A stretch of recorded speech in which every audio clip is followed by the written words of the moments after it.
disso não. A gente fica no anonimato.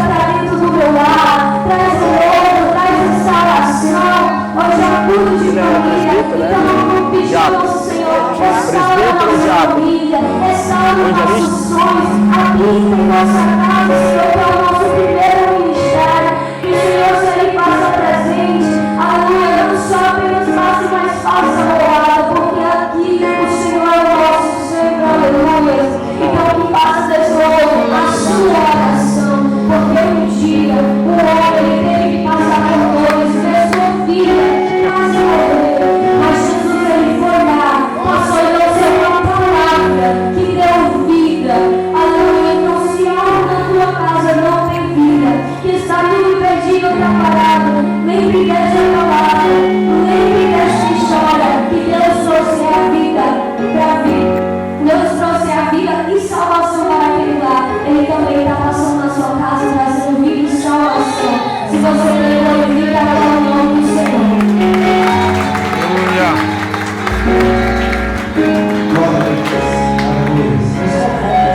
Glória a Deus, eu cumprimento toda a igreja do Senhor, na paz do Senhor. Amém. Graças a Deus, que alegria imensa, que honra sem tamanho poder estar aqui com os irmãos novamente, culto ao nosso Senhor.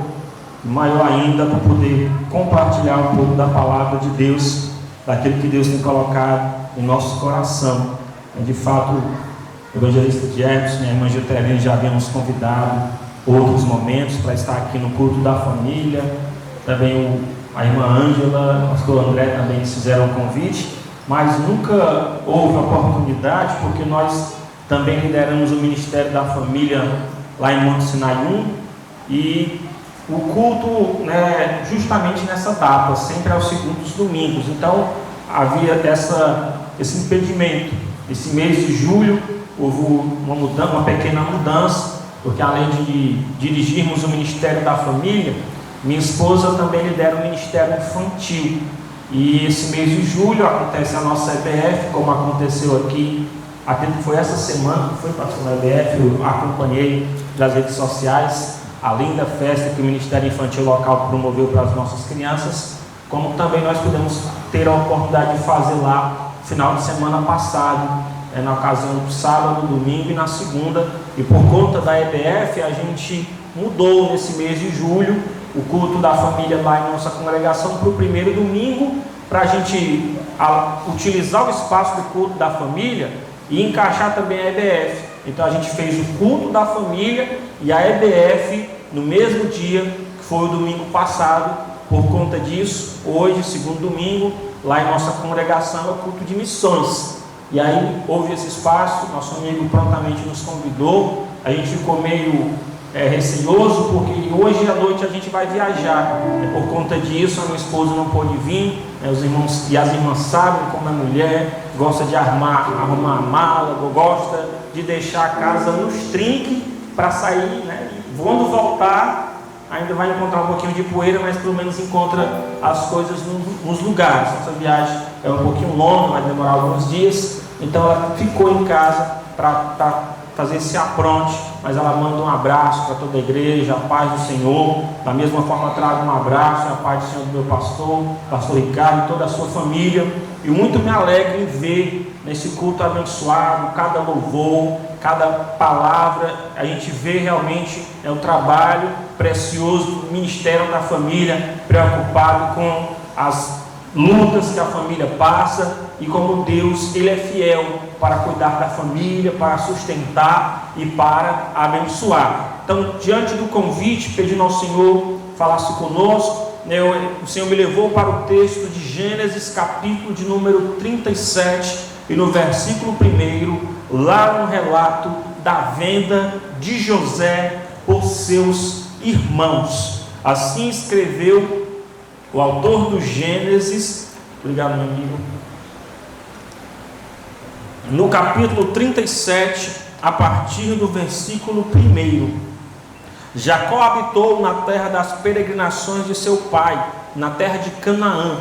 Estas são as gerações de Jacó. Sendo José de 17 anos, apacentava as ovelhas com seus irmãos, e estava este jovem com os filhos de Bila e com os filhos de Zilpa, mulheres de seu pai. E José trazia uma má fama deles ao seu pai.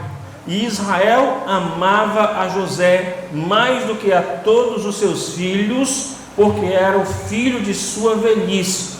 E lhe fez uma túnica de várias cores. Vendo, pois, seus irmãos que seu pai o amava mais do que a todos os seus irmãos, aborreceram-no e não podiam falar com ele pacificamente.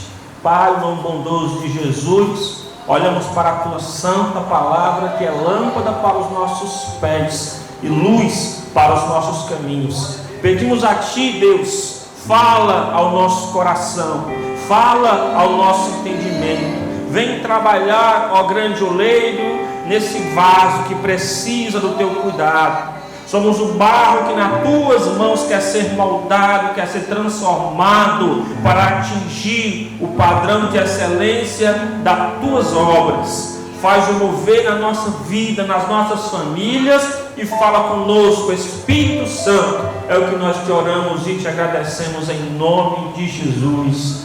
Amém e amém. Graças a Deus. A história de José é fantástica. A história de José é emocionante. Ela é tão rica e ela é tão impactante que já virou até tema de filme, minissérie, novela e etc, e etc. E tem emocionado não só a igreja, mas até mesmo quem não conhece a palavra, quando vê aquelas cenas, quando vê o desenrolar dos acontecimentos, se emociona ao perceber todas as passagens na vida daquele rapaz e de sua família. Eu quero olhar para uma das facetas, porque são muitas, que José apresenta na sua história e traz como ensinamento, no nosso caso, para as famílias, que é o nosso interesse hoje, o culto do ministério familiar. E eu quero entender, e quero que cada um de nós possa entender também, que família não responde simplesmente ao núcleo tradicional, pai, mãe, filhos. Mas a palavra de hoje eu quero atingir o coração de cada ser de forma individual, porque independente de você ter esposa, ou esposo, ou pais, ou filhos, você nasceu em uma família, você faz parte de uma família de sangue, de uma família no trabalho, de uma família na igreja, onde qualquer espaço que a gente ocupa, a gente é um membro de uma família. E como membro das famílias, nós temos um papel importante para a subsistência dela, para a existência dela, para a manutenção, para que essa família seja bem sucedida. No caso de José, eu olho para José e percebo coisas importantes que a gente pode aprender e triunfar como membro, como tijolo no muro grande que é a nossa família. A Bíblia fala, o autor aos Hebreus fala que a fé é o firme fundamento daquilo que nós esperamos. É a certeza das coisas que nós não vemos, mas temos convicção. E que sem ela é impossível agradar a Deus. Eu percebo nessa palavra do autor aos Hebreus, a fé, ela é como um combustível. Ela é como um princípio sem o qual não funcionamos. Então a fé, ela é o combustível que nutre a nossa fé. A fé é o combustível que dá vida à nossa existência em todos os âmbitos, material e espiritual. E veja que esse funcionamento, assim como qualquer objeto ou como qualquer ferramenta que precise de um combustível, se não houver o combustível, ele não vai funcionar. Assim como um carro, se não houver a gasolina ou álcool, não funciona sem um combustível. A gente precisa entender que existem combustíveis que mantêm o bom funcionamento das coisas. No caso aqui, eu quero olhar para a nossa família como uma grande construção. Uma grande construção. Pelos olhos da nossa mente criativa, vamos nos imaginar agora num canteiro de obras, observando o trabalho do pedreiro, o dos seus serventes, o do marceneiro, do eletricista, do homem da hidráulica. Veja todos eles trabalhando nessa grande construção. O combustível da construção é o material. Se não houver material para o pedreiro trabalhar, a construção não anda. Como é que ele vai trabalhar sem o cimento, sem a areia, sem os tijolos? Então ele precisa daquele combustível que são os materiais de construção. Veja para a família, no versículo 1 do capítulo 37 que lemos, a Bíblia diz: Jacó habitou na terra das peregrinações de seu pai, na terra de Canaã. Jacó ele está dando continuidade ao chamado do seu pai e do seu avô. Abraão ele é chamado por Deus para viver uma grande obra. Essa promessa, quando ele se vai, passa para Isaac. E ele continua fiel a essa promessa, até o momento em que ele parte e ele dá a Jacó a continuidade da promessa, para que Jacó pudesse continuar a promessa que havia começado com Abraão. Então Jacó está vivendo nessa terra de peregrinações de seu pai, lá na terra de Canaã. Ele não está em Canaã, ele está caminhando em direção a Canaã, que era a promessa que Deus havia feito a Abraão, Isaac e ele, Jacó. Como isso se aplica à nossa família? A nossa família é esse canteiro de obras, em que está acontecendo um trabalho, em que está acontecendo uma construção. Quando a gente entende essa mensagem, isso vai nos fortalecer para tudo aquilo que passamos na realidade da nossa família. Explicando melhor, para que nós possamos entender melhor o que essa mensagem está querendo nos dizer. Sabe quando você chega num ambiente que está em obras, um restaurante, uma repartição pública, um hospital, aí você vê uma placa lá com os seguintes dizeres: pedimos desculpas pelos transtornos, estamos em obras para melhor atendê-los.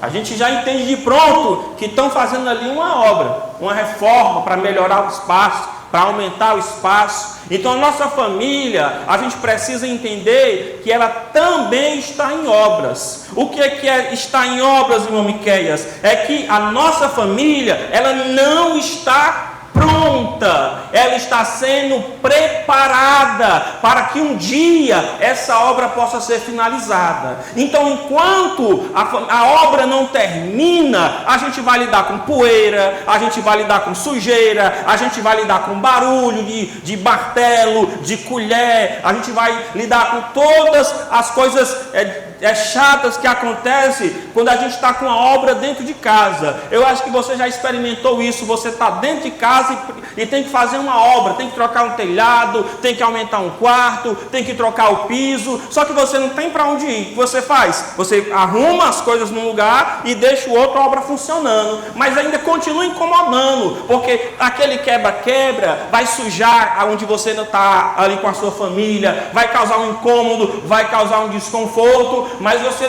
continua a obra, porque você visa o que ela vai gerar quando tudo acabar. Olhando para a nossa família, ela não é perfeita, porque ela está em obras, ela está sendo construída, e quem está construindo a nossa família, não somos nós somente. Quem está construindo a nossa família é Deus, é Ele quem é o arquiteto, é Ele quem é o construtor, é Ele quem está trabalhando na nossa família, na proporção que nós damos a Ele esse direito dele trabalhar na nossa família, dele trabalhar na nossa casa. Nós não chegamos em Canaã, nós estamos peregrinando, nós estamos buscando melhorar todos os dias. Por que esse pensamento? Porque a gente se cobra muito para a gente sempre oferecer o melhor. A gente quer que a nossa família seja perfeita, a gente quer que o nosso casamento não tenha brigas, a gente quer que os nossos filhos sejam uma bênção, mas pode acontecer de isso não ser a nossa realidade. Pode acontecer de todos os dias você brigar com a sua esposa, pode acontecer de todos os dias o teu filho está te dando trabalho e está te dando preocupação. Não se preocupe, a tua família ainda está em construção. Confia no Senhor, que Ele continua sendo o Deus que é o centro e o cuidador da tua família e do teu lar.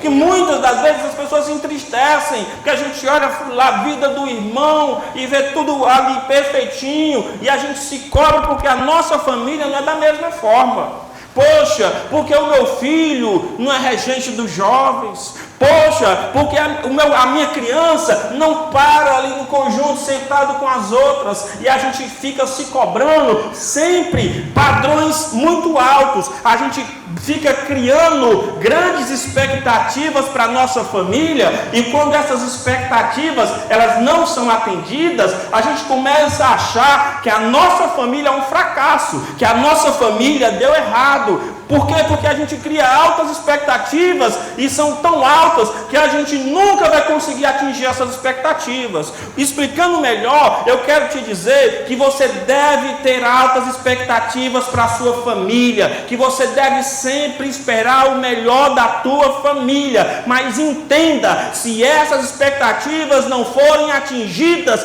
não diga que a sua família é um fracasso. Entenda, a sua família está sendo construída e no tempo certo essa obra será completada e a tua família vai chegar lá.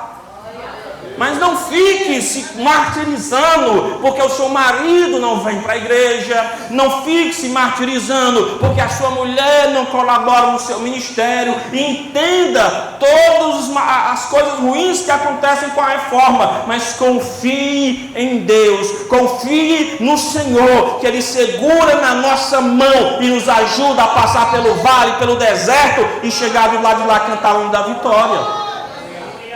A gente dá-nos em construção, precisamos entender isso, porque podemos nos cobrar, mas temos que entender que nós ainda somos humanos, somos falhos. Por mais que a gente se esforce, por mais que a gente se dedique, por mais que a gente se sacrifique, a nossa humanidade ela vai continuar existindo dentro de nós, e por conta disso a gente vai continuar errando, a gente vai continuar se decepcionando, a gente vai continuar decepcionando as pessoas. O que eu quero dizer com isso é que a gente deve entender as nossas fraquezas e todos os dias lutar para ser melhor, mas entender que aqui, dentro de cada um de nós, ainda existe uma velha natureza, que a gente vai vencer ela todos os dias, mas vez por outra, ela vai dar o ar da graça dela, tentando fazer a gente desistir da nossa família, mas a gente deve lutar, mesmo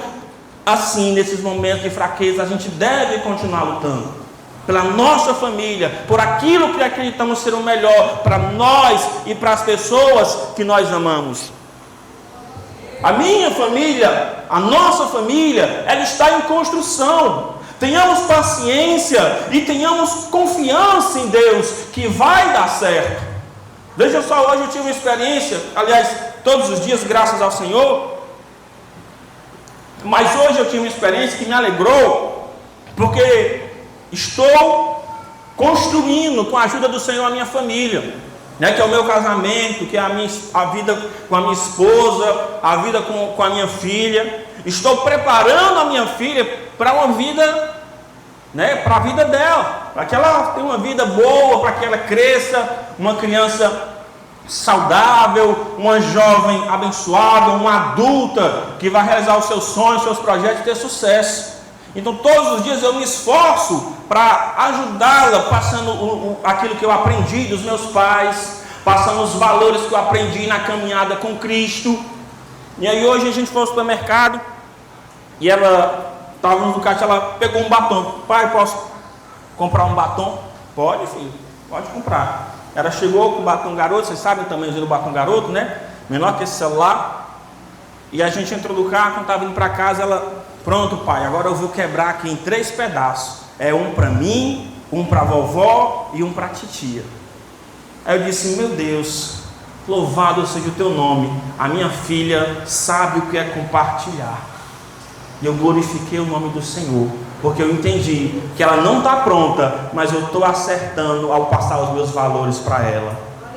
A gente deve celebrar essas pequenas conquistas da nossa família. A nossa família erra, o nosso esposo erra, a nossa esposa erra, os nossos filhos erram, nossos pais erram, mas pode ter certeza, se a gente está de joelhos orando pela nossa família, se a gente está caminhando nas terras das peregrinações, a gente vai acertar sim, porque Deus é conosco nessa caminhada, e os nossos acertos serão maiores do que os nossos erros. Sabe quando o pastor convoca a igreja para orar? Seria maravilhoso se viesse a igreja toda, né, pastor? Ora, quem não gostaria da igreja toda de joelhos orando? Não, mas vem uns poucos. Eu sei porque é uma realidade geral, né? Vem uns poucos. Aí o que é que o inimigo coloca no coração do pastor, do líder que faz essa convocação? Poxa, eu convoquei para orar e veio tão poucas pessoas. Aí isso cria o desânimo, isso cria a tristeza, isso faz você repensar se não é tempo de desistir, se não é tempo de abrir mão e buscar fazer outra coisa da vida. Mas sabe o que é que o Espírito Santo diz para nós? Vocês estão acertando, porque seria ruim se não viesse ninguém. Se vem alguns, pode ter certeza, você está fazendo a coisa certa, porque você impactou o coração de uns poucos, e são esses poucos que Deus vai usar para fazer uma grande obra. Porque você olha para um templo desse tamanho, não é todo ele que é a coluna, não. Tem uma coluna aqui, outra ali e outra ali. Deus só faz levantar algumas colunas, e Deus usa essas colunas para impactar e para transformar a realidade. Deus só precisa de alguns. Então você precisa entender: estamos em obras. A minha família está em obras. Próxima vez, se alguém perguntar: ei, como é que está a tua família? Responda assim: estamos em obras. Vai melhorar. O banheiro não ficou pronto ainda não, mas vai melhorar. O telhado ainda não foi colocado não, mas vai melhorar, porque o meu mestre de obras, ele é fiel, e ele não larga a obra na metade, ele fica até o fim, e quando ele termina está perfeito. Louvado seja Deus. Jacó entendeu isso, e por isso não desistiu, porque não pense que foi fácil para ele, né? Só de filho eram 12, né? Então pensei, os netos, bisnetos, era uma família grande, era uma família trabalhosa, a família de Jacó. E ele estava ali pelo deserto, ele estava ali guiando aquela família. O pastor foi Jacó, né? Jacó, ele certa vez, veja só saindo aqui um pouquinho do contexto da mensagem, para você ver como não era fácil a vida de Jacó como pai daquela família. Um dia ele chegou num local, e a moça dele, a filha dele, não tinha o que fazer, foi bater perna na cidade. Aí foi lá bater perna, o moço lá, que era filho de um dos principais da cidade, se afeiçoou. Opa, que moça bonita, moça de fora, né? Coisa boa. Forçou ela, se deitou com ela contra a vontade dela. Depois daquilo se apaixonou, né? E foi até a família da moça pedir ela em casamento. Olha, eu fiz besteira, mas eu quero casar com a moça, né? Eu quero casar com a moça. Quando Jacó chegou e soube, os filhos de Jacó já estavam igual um siri numa lata, zangado, já tudo com a arma aqui no cós, pegando na arma para fazer besteira. Esse camarada forçou a nossa irmã e ficou ali um clima quente, e Jacó ali com medo, tentando apaziguar a situação. Entrou ali em acordo e acalmou os filhos. Fizeram um acordo, disseram: olha, é o seguinte, se você, um homem da cidade, e todos os habitantes da cidade, todos os homens fizerem a circuncisão, como nossa família é toda circuncidada, nós vamos unir as nossas famílias, né? Nós vamos casar nossa irmã com esse camarada aí. E assim eles fizeram um acordo, né? Os siquemitas, que era a cidade, todo mundo fez, atendeu o pedido, todos os homens se circuncidaram, né? Ou seja, fizeram uma pequena cirurgia, E quando eles estavam no pós-operatório, ali todos os homens da cidade operados, ou seja, tudo debilitado, porque tinham passado por uma pequena cirurgia. É o que os os filhos de Jacó fizeram? Alguns foram na cidade, na covardia, mataram todos os homens, que estavam todos debilitados por conta da cirurgia. Jacó colocou a mão na cabeça e disse: misericórdia, agora todos os povos vão descobrir que isso aconteceu, vão pensar que a minha família é sanguinária, que a minha família é de assassino, malfeitor, de homens violentos, truculentos, e vão se juntar, e vão vir, e vão matar toda a minha família. Então era esse tipo de problema que Jacó tinha que lidar. São filhos difíceis, né? Sem falar muitos outros casos de um de seus filhos que se deitou com uma das esposas de Jacó. Foi muita dor de cabeça, irmão, que Jacó passou com a família dele. Mas você acha que ele desistiu da família dele? Nunca. Ele foi até o fim da jornada porque ele confiava no Senhor. Se a tua família tem problema igual a família de Jacó, a palavra do Senhor para o teu coração é: não desista da tua família. Eu sou Deus que trabalho na tua família. Eu vou completar a obra que eu comecei. Apenas confia, descansa, crê e continua a caminhada.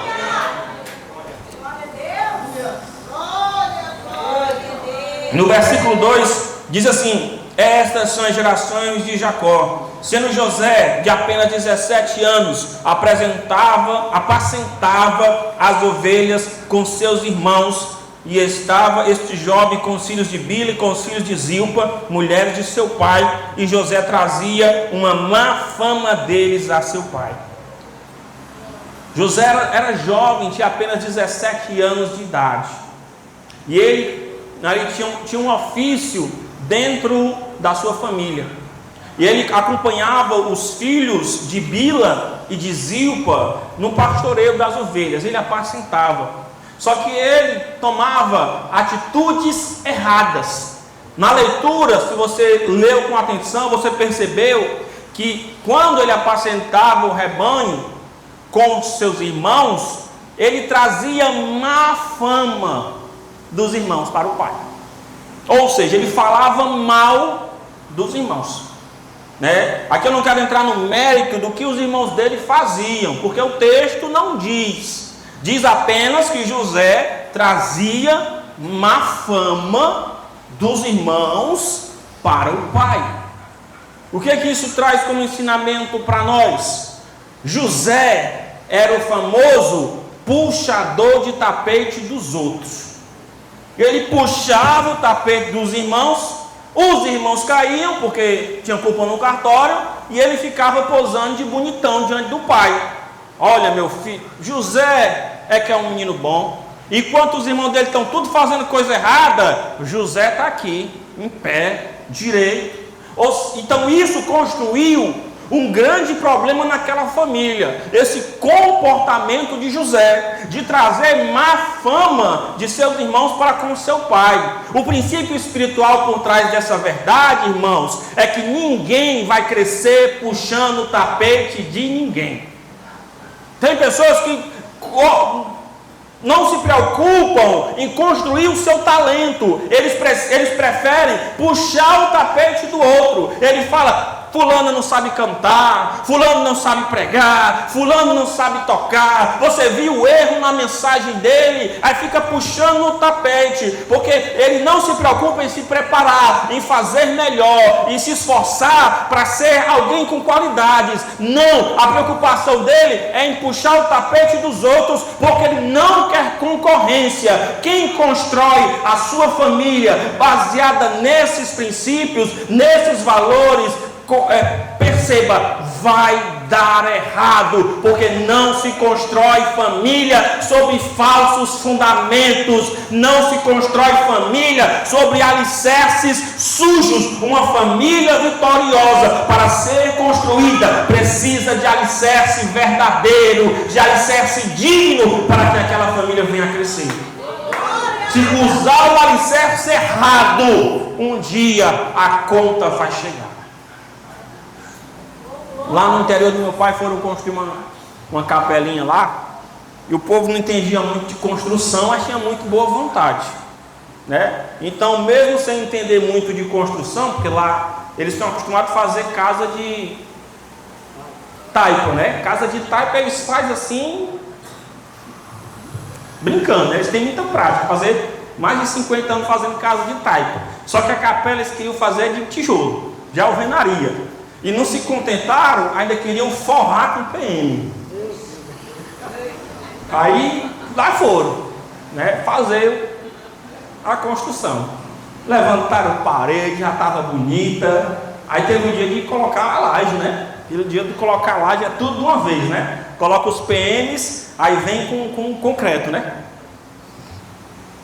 Menino, grande foi o livramento. Quando estava quase terminando a casinha assim em pé, né? A capela, né? Sabe que capela tem que ser grandinha para caber as pessoas, né? Quando estava, né? Já estava o quadradinho fechado.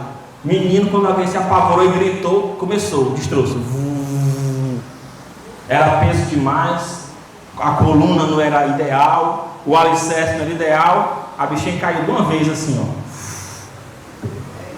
Quem estava em cima conseguiu pular, graças a Deus não tinha ninguém embaixo, né? Então ninguém morreu. Mas depois o povo ficou mangando assim, porque a situação, né? Os pedreiros de qualidade foram construir a casa caiu de uma vez de lado, parece que ela estava com preguiça se deitando. Né? Igual a casa construída na areia. Então, se você usar princípios e valores errados para construir a sua família, infelizmente você está sob um alicerce perigoso. E o quanto antes você precisa correr para os pés de Jesus, para que Ele possa colocar no prumo, porque pode ter certeza, se tiver sem alicerce, vai cair. Mas valha-me Deus, já está feito, destroço, e agora? Corra para os pés de Jesus. Lá em casa tinha um muro que estava quase caindo, chamamos um pedreiro, ele colunou, está em pé até hoje, mas se não tivesse colunado, certamente tinha caído. Se você já construiu errado, não dá para voltar no tempo e reconstruir, mas o quanto antes, procure consertar, porque se não consertar, tem prazo de validade.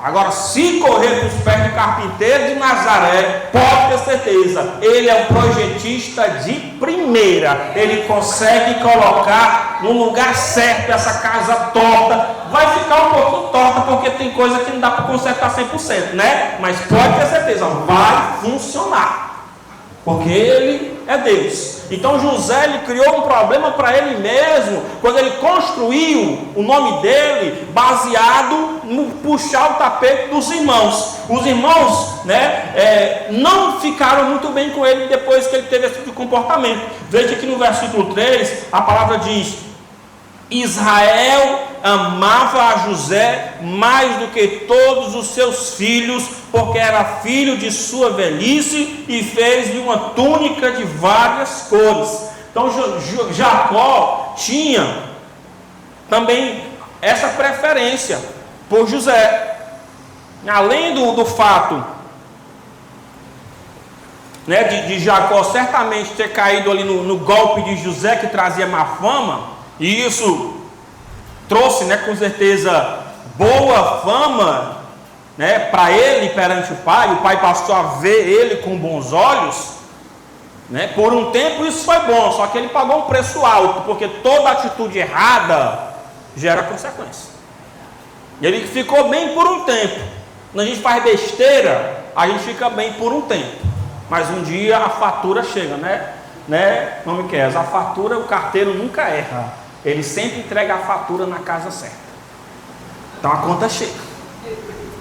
Então, além disso, Jacó, por ter José sido um filho que já nasceu na sua velhice, pelo fato de José ser filho da esposa a quem ele mais amava, Raquel, né? José tinha uma preferência em relação aos seus irmãos. Jacó amava a José mais do que os outros e tratava ele de uma forma diferente, de forma que todos notavam na preferência de Jacó por José. E além disso, para piorar o fato, ele deu uma túnica de várias cores para José, né? Os estudiosos não conseguem entender o que seria essa túnica de várias cores. Na nossa mente ocidental, a gente só imagina o quê? Uma túnica colorida, né? Uma túnica cheia de cores, né? Cheia de tecidos variados, mas os copistas eles não conseguem explicar o que são essas várias cores, porque no original vai falar de uma veste talá, né? Que também eles vão entender que era uma veste que ia até o pulso, né? Uma veste larga, diferente da veste dos outros filhos, que eram vestes de trabalhadores do campo, né? Que são roupas mais envelhecidas, de um pano mais grosseiro, porque eles precisavam passar o dia no campo, no deserto, cuidando dos animais. Então a roupa deles era mais grosseira, era mais rústica. E José não, o bonitão se vestia do melhor. Enquanto os irmãos tinham a roupa do ano passado, José desfilava de roupa nova, né? Narizão empinado, né? Peito estufado, cantando vantagem diante dos irmãos. Não olhe errado para mim não, senão eu falo para o meu pai. Aquele filho arrogante, que se achava melhor do que os outros, porque o pai tratava melhor do que os outros, né? Erro da parte de Jacó, né? Aí você pode dizer, Jacó não teve ensinamento. Teve. Jacó sabe o prejuízo de um lar onde o amor não é partilhado por igual, porque no lar de Jacó, a mãe amava Jacó, o pai amava Esaú. Então o lar que ele cresceu era um lar dividido, era um lar que para não acontecer morte, Jacó teve que partir fugido para morar com o tio, porque o irmão estava a ponto de matá-lo, de pegar em armas para tirar a vida de Jacó, ao ponto de derramar sangue. Esaú tinha gosto de sangue na boca, pelas ações de Jacó, que não foram poucas. Então Jacó sabe como é nocivo um lar, onde você dá preferência a um e a outro não. Então no lugar de Jacó ter aprendido a lição, ele faz a mesma coisa dentro da casa dele. Ele prioriza um filho em detrimento dos outros. Ele cria um problema para ele em que ele não precisava passar. O que é que essa palavra se aplica a nós? Nós precisamos ter atenção aos detalhes da nossa vida, para a gente não repetir na nossa família os erros que a gente viu em outro momento. A gente precisa aprender as passagens que a gente enfrenta, para a gente não estar caindo em abismos novamente. A gente precisa estar todos os dias buscando aprender do mestre como melhorar a nossa conduta, como melhorar o nosso comportamento, para que a gente não venha a estar sempre cometendo erros repetidos, num ciclo contínuo e sem fim, em que a nossa família não avança, em que a nossa família não progride, em que a nossa família não cresce, por conta dos nossos próprios erros, das nossas próprias falhas, porque a gente não está prestando atenção nos detalhes, está só repetindo no automático os valores que a gente foi agregando ao longo da vida. Eu tinha um colega na época de faculdade, era mais conhecido do que colega. Quando ele chegava para a aula, ele só trazia um capacete. Ele vinha de moto, pegava o capacete, entrava na sala, sentava na cadeira, colocava o capacete, a mão em cima do capacete, no queixo, e olhando a aula.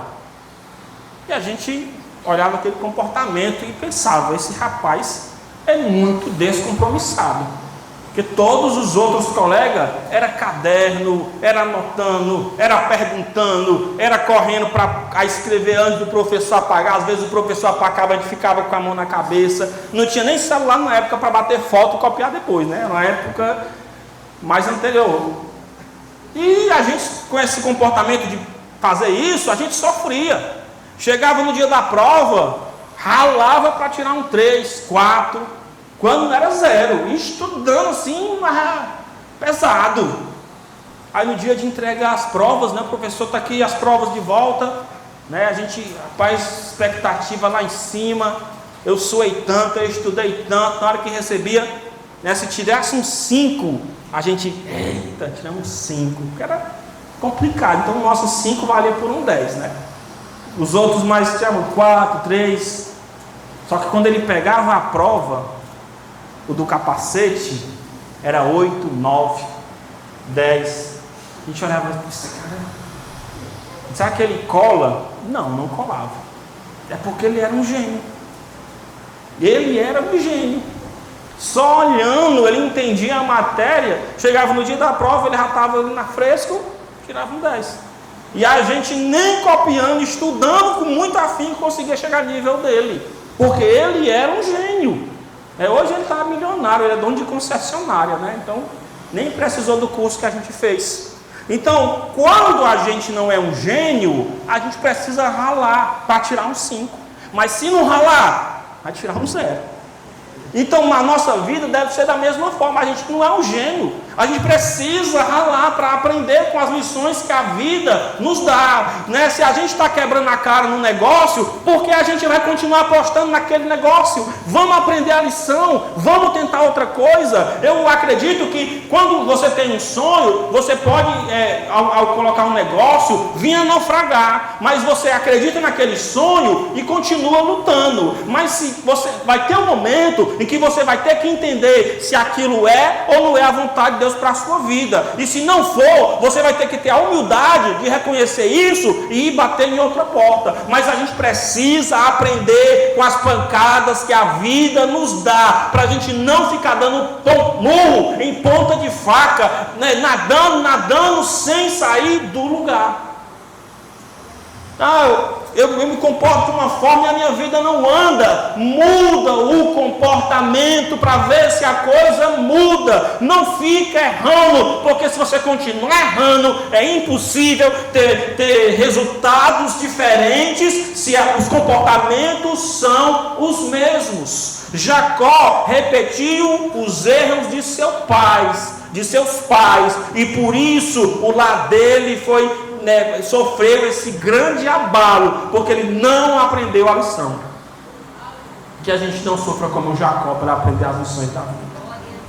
Que a gente tenha sabedoria para nos conduzir dentro da nossa família. E pode ter certeza, nós não estamos sozinhos.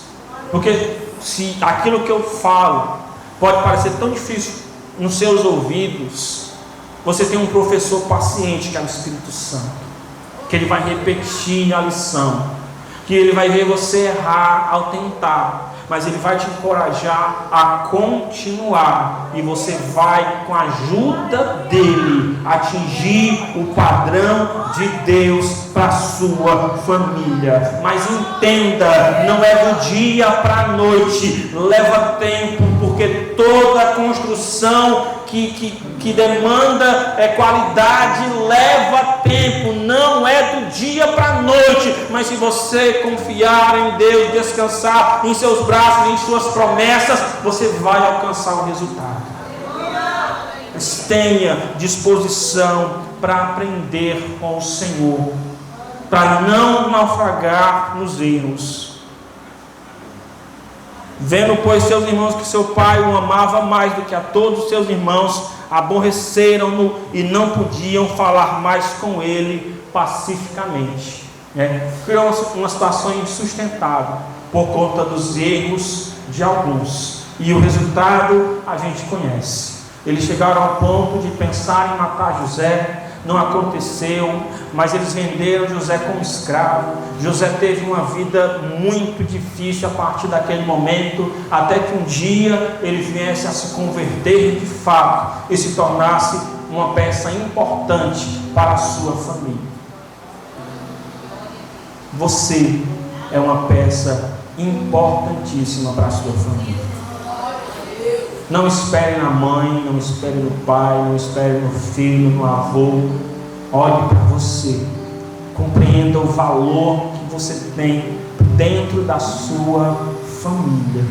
E se coloque nas mãos de Deus para que Ele possa te usar para mudar a realidade da tua família, para que a tua família seja um exemplo do trabalhar de Deus, esse grande arquiteto, esse grande construtor. Eu te convido a ficar de pé para a gente fazer uma oração.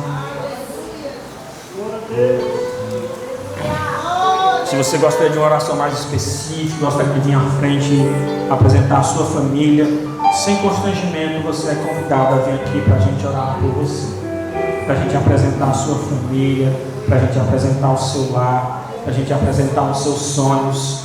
José tinha muitos sonhos, mas para que esses sonhos se tornassem uma realidade, ele passou por um processo que não foi fácil. Mas o Senhor foi com José, e o Senhor vai ser com cada um. Aleluia, Jesus. Alguém pode cantar esse louvor enquanto antes da gente chorar? Glória a Deus. Enquanto a gente canta, de pé, já vamos terminar daqui a pouco, o pastor já vai fazer as avistas, eu acredito, né? Vamos adorar o Senhor. Vamos falar com Ele em oração da nossa família. O quanto a nossa família precisa do Senhor. O quanto nós precisamos do Senhor.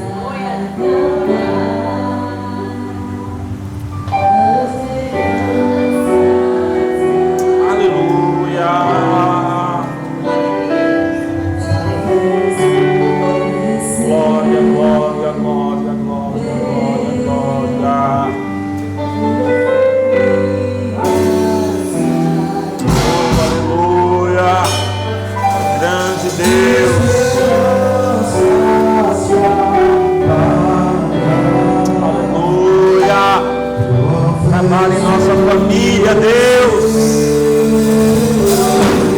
Sei que é difícil crer que sim, se tudo em volta diz que não vai acontecer. Aleluia.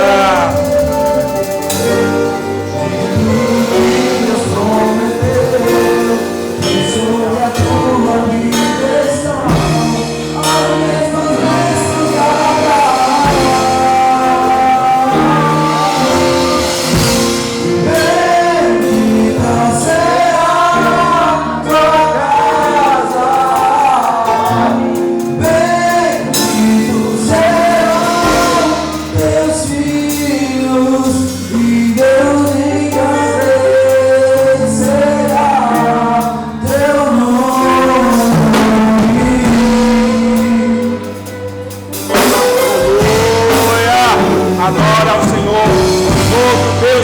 da família.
Todo-Poderoso, Criador e sustentador da família. Aqui estamos diante de Ti para pedir o Teu perdão pelas nossas faltas e falhas, porque Tu sabes que a nossa natureza humana nos condiciona a errar, mas não queremos olhar para os nossos erros nem para as nossas falhas, queremos olhar simplesmente para Ti, Senhor, o Supremo Construtor, que não começa uma obra que não vai dar certo. Cumpre a Tua obra nas nossas vidas, completa a Tua obra nas nossas famílias, repreende toda palavra contrária, repreende toda palavra de maldição, lança por terra todo projeto do reino das trevas contra a nossa família e faz a nossa família o Teu canteiro principal. Completa a Tua obra na nossa família, cura, liberta, transforma, batiza, traz a Tua presença, traz salvação a cada lar e a cada família, cura os enfermos, liberta os encarcerados, liberta os oprimidos pelos vícios do álcool, das drogas, seja onde houver a dor, que ela seja arrancada, seja onde houver a preocupação, que ela seja tratada, e que o Teu Espírito Santo ajude, segurando na mão de cada um, para que a Tua obra seja feita, e o Teu nome seja glorificado na vida de cada família. É o que nós oramos e te agradecemos em